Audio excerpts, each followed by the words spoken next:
રણછોડા જય દ્વારકાધીશ.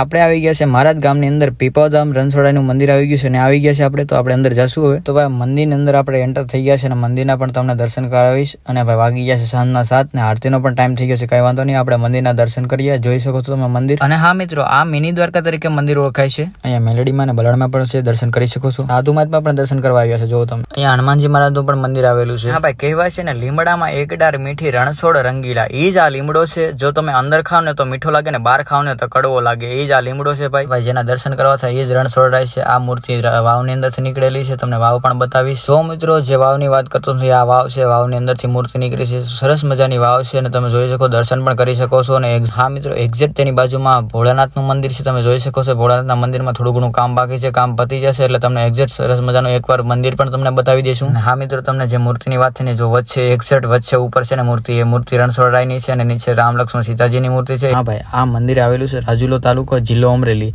રાજુલા તાલુકાના ગામડામાં પીપાધામની અંદર આ મંદિર આવેલું છે. એકવાર જરૂરથી તમે દર્શન કરવા આવો, ખૂબ જ મજા આવશે, ખૂબ જ આનંદ થશે. અને હા ભાઈ, આ મંદિરની અંદર ત્રાંબાના વાસણ છે. વર્ષો જૂના વાસણ છે. તમે ક્યારે જોયા નહીં હોય.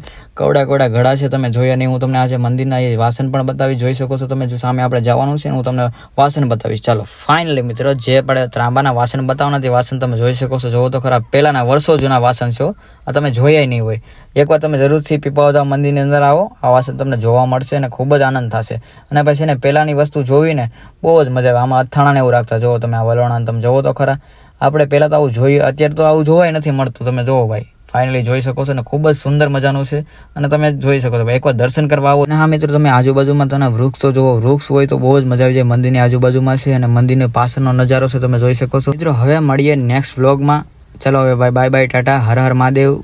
સો વ્લોગ ગમ્યો હોય તો એક ફોલો કરતો, તો બાકી બધા લોકોને હર હર મહાદેવ.